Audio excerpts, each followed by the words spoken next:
team, Kelly McCamey, and wanted to share with you guys some of my thoughts on persistence. You know, we talk about how important it is to whatever achievement, success in any industry, in any area of your life. You'll hear any expert talk about the fact that you have to be consistent and persistent. And those are two very different words. We think that they're kind of the same thing, but they're really very different. And so what I'm going to talk to you about today is persistence. And Napoleon Hill says in Think and Grow Rich that those that can persist in all they do will be bountifully rewarded. Without it, you are defeated before you ever start. And he says every failure brings with it the seed of equivalent advantage. I recently have been rereading Think and Grow Rich for, I don't know, maybe the fifth or sixth time that I've read it, but this caused me to think a little bit. And so I just want to share with you some of the thoughts that I got just from this, what he said about persistence. What I've come up with is a list of 15 symptoms, if you will, of lack of persistence. And I'm going to go through these really quick. This is going to be a short video, but I want you to maybe grab a pen and paper, write them down, and do you recognize any of these to be true in your life? So again, this is a way for you to evaluate yourself and how persistent you're being on a daily, weekly, monthly basis. Number one, I'm going to go through them really quick. Number one, failure to recognize and define exactly what you want. Okay, that is your why, basically. But are you very clear, specific, and do you have a burning desire to get that and to make that happen in your life? Number two, procrastination, whether it's with or without cause. Okay, procrastination is usually backed up by excuses. So if you find yourself doing that a lot, or just procrastinating even without cause, that's a symptom. Number three, lack of interest in acquiring specialized knowledge. Basically, you know, we hear it all the time. Oh gosh, I don't have time to learn all that. Oh, a training video. Oh, you want me to go to that training? Oh, that webinar. Oh, too busy. I've got other stuff going on in my life. You know, we hear that a lot, but how many times are you doing it? Okay. Number four, indecision. Basically passing the buck on all occasions instead of facing the issue at hand squarely head on. Number five, the habit, okay? It's a habit of relying on alibis instead of creating, you know, a definite set of plans for a solution of problems. Number six, self-satisfaction.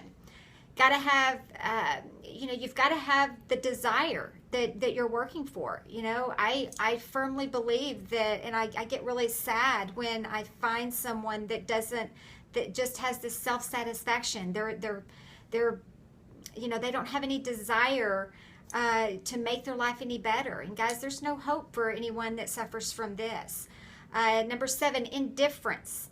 Ready to compromise on all occasions rather than meet opposition, head on. Number eight, a habit of blaming others for one's mistakes and accepting unfavorable circumstances as being unavoidable. Okay, I'm going to say that one again because I chose my words very carefully when I came up with this one. A habit of blaming others for one's mistakes and accepting unfavorable circumstances as being unavoidable. Number nine, weakness of desire due to the choice of motives that impact action. Okay, basically, that's living in the short term, doing what's fun instead of what's going to get you towards your goals in your future. Number 10, a willingness or maybe even an eagerness to quit at the first sign of defeat. Number 11, a lack of organized plans. Number 12, habit of neglecting to act on ideas or to grasp an opportunity when it presents itself. Number 13, compromising with poverty instead of aiming at riches. That this is basically just an absence of ambition to be something, do something, and own something, okay?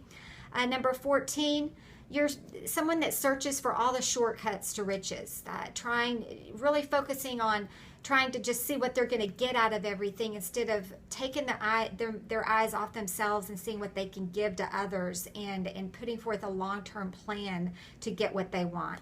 And number 15, this is the last one, this is the biggest one, is fear of criticism. Afraid of what others will think, do, or say.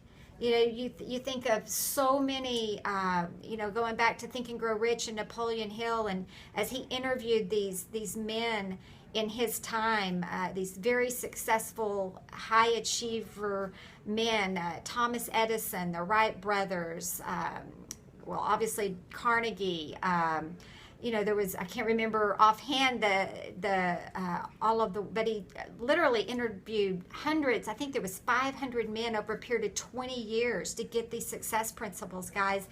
And any of those men, Thomas Edison, we've heard the stories over and over. What if they had been afraid, the Wright brothers, what if they had been afraid of what people were going to think, say, or do? They would have never accomplished their achievements that they did. So with that, guys, make it a great day. Hopefully you wrote those things down. Critique yourself in those areas and make a habit and a choice to get better in all 15 of those areas. See ya later, guys. I'll come with you with some more tips. Bye.